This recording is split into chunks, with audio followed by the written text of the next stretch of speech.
Well, we're looking at this series through Ecclesiastes. We've looked at nowhere man, a chasing after the wind. We've seen how that man is on a desperate search to find meaning in this meaningless life. And the teacher comes now to the third chapter of Ecclesiastes, and it's a pivotal point in this whole book. It's a passage that is well known, very well known. It's read at funerals, it's read at weddings, it's read even when children were born, and even sung about in the 60s when the birds sang, "To everything there is a season, a time to be born and a time to die." When you look back on your life, short or long as it may be, it's not surprising that you'll suddenly realise that you have a life of missed opportunities. Just think for a moment, those periods in your life when you could have gone one way and there was an opportunity facing you and you've missed it. And nothing lasts forever. Life goes on. And the older we get, the more we realise the missed opportunities we have. And so it is with the person who lives their life without God. It's a life of missed opportunities, continually striving to get meaning out of life, yet missing the opportunities of finding that real meaning in life. It's almost as if people are going through a dark tunnel and there is no light at the end of the tunnel.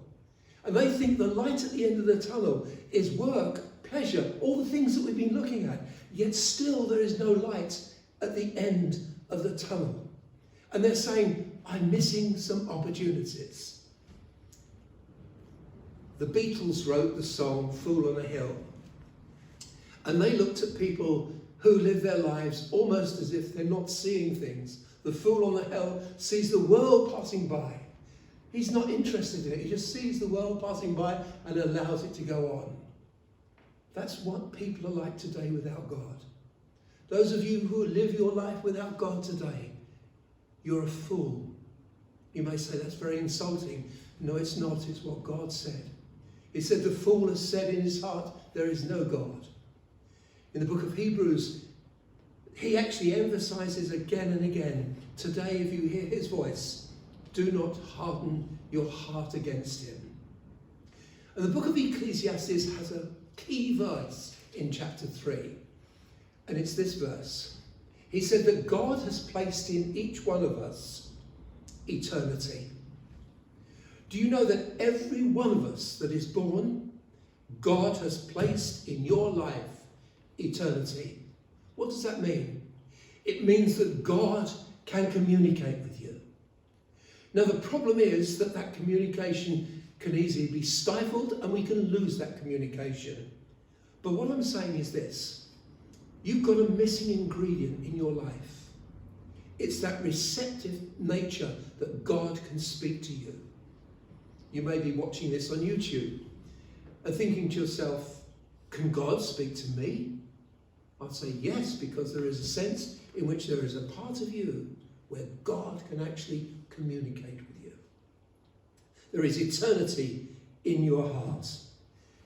I'm going to do something now, and I want you to think of this carefully. In front of me is a metronome. If I can open it properly, that's it. Right. Now I'm going to start this metronome. I'll put it a bit slower. So that's it.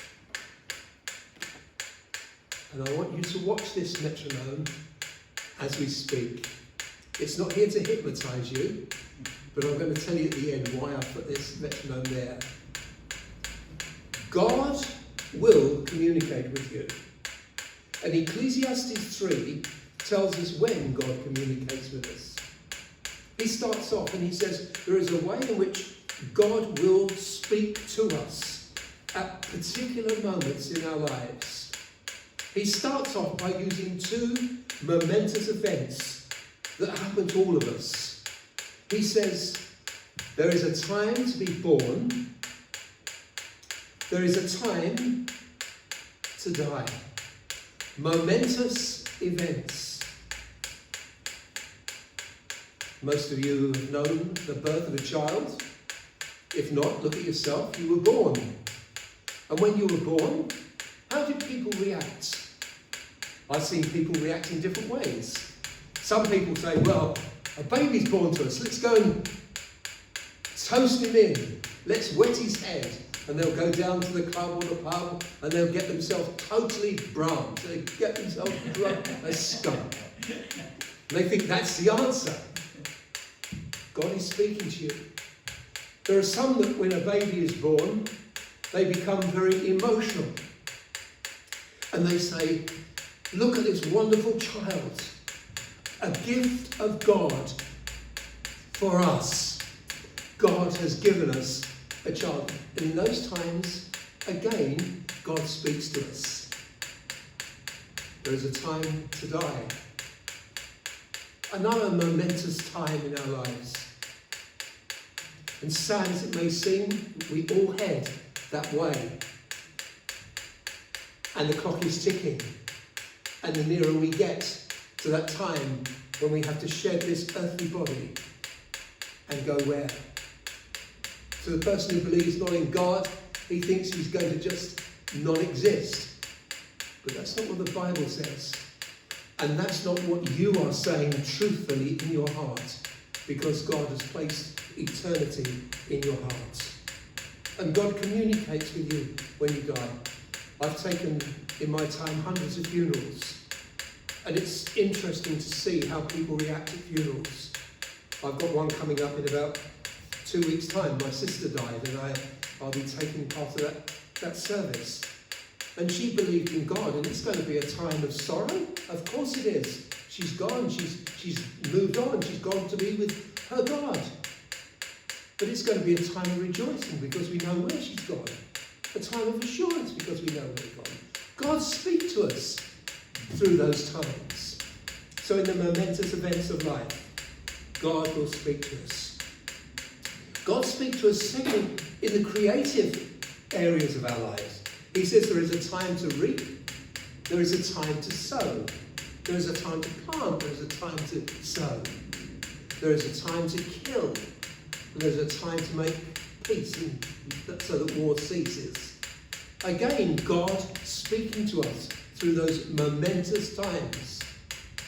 They used to say that during the First World War there was no atheists in the trenches because they realised their lives were coming to an end. They could die the next second.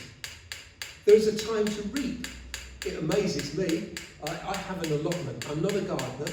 I really don't know what I'm doing half the time. I'm just playing with it. But there we are. And I notice when we go on the allotment, there's two ways of looking at it. You dig the plants, and this time of year you're getting rid of some of the weeds and preparing it. But before long we'll be planting seeds, and we'll be seeing seeds grow, and we'll see plants grow. And we think, God is good to us. He's given us this abundance, and we see life coming into business. And as a Christian, I can say, God is in control of that. But for the non-Christian, he sees that, and he just thinks, how good am I that I could plant a seed into the earth? Different way of looking at it. There's a time to kill. We look at war. We look at what's happening at the moment in certain countries in this world of ours. And what does war teach us? War teaches us one thing, if nothing else, that God is needed in these days. And again, some people, when a war occurs, they realise that God is speaking to them in a real definite way. And I would say this today, if ever God is speaking to us in this day, we have a look at the troubles in this world, and God is saying, there is only one person who can get you out of these problems, and that's me. So God again is speaking to you directly through the times of creative issues and the times of destructive issues. The fool blames God for the wars, but he doesn't thank God for the peace. The fool says, oh, it's all the religions of this world that causes war. And he talks rubbish. It's not the religions of the world that causes war, it's man and his sin that causes war. But the Christian says, I know that God is in control. And even although war is terrible, God is speaking to us. God is saying, you need to come to me. So God again speaks to us through the times of war and the times of peace. And then God speaks to us, finally, during the emotional areas of our lives. How many of you weep? Do you ever have times of crying? My wife loves to call the midwife. And every time she sees the midwife, every baby that's born there, she's in tears. Every single time. Every single time. But there is a time to weep. There is a time when we feel the tears rising in us. There is a time when we laugh. There is a time when we mourn. There's a time when we die. And all these areas in life that we go through, God is saying, turn to me now. Come to me now. I've set eternity in your heart. I've given you a way in which you can get out of this. A way that you can understand these things that are going on in your life. But the sad part about it is that when these things occur, these emotional events, man again doesn't see God. He doesn't take this opportunity to turn to God and speak to God and ask God to change him. He goes to his friends, or he goes to the fool on the hill, or he goes out and just makes himself happy and tries to drown himself in everything that's going on, every bit of entertainment he can get, because there is no God, he says. This metronome will keep going, and it's that like our lives. This metronome will keep going until at such time when the spring winds down. The metronome will go slower and slower and slower and eventually stop. That's like life with you and I. And life without God, when God speaks to you, because he's set eternity in your heart, when God speaks to you, he gives you opportunities. He gives you opportunities to change, opportunities to move forward. How are you going to use those opportunities today? How are you going to use it? This is the turning point of Ecclesiastes. The turning point when God will actually say to you, I'm speaking to you. I'm speaking to you. How sad it will be if, when that metronome eventually stops and comes to an end, and you turn and you find that you've missed the greatest opportunity that you could have ever had in your life. Jesus told the story of a rich man, and he built himself up wonderful things on earth. He went through all these emotions. God had set eternity in his heart, but he ignored God. He said, I have done this, I have done that, I have done it. And Jesus said, God said, you fool. This night your soul will be required of you. And suddenly, overnight, this man is ushered into the presence of God. And he realizes when he stood before God, and he stands before God and he says, what have I done? I've ignored you all my life. You've spoken to me and I've ignored you. Can I go back and tell my friends? God says, no. There's now a gulf between you and them. You can't go back. You can't go back and warn them of what's ahead. I've set eternity in their hearts.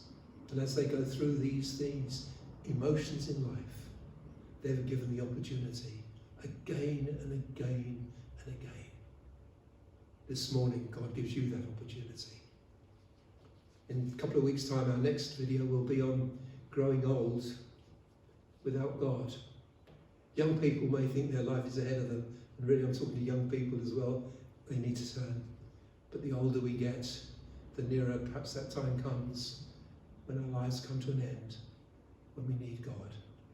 I pray you may not be the fool on the hill, seeing the world going by, but you may be the person saying, I believe above the stars, the smallest prayer will still be heard. You pray to God this morning, God will hear you, and God will meet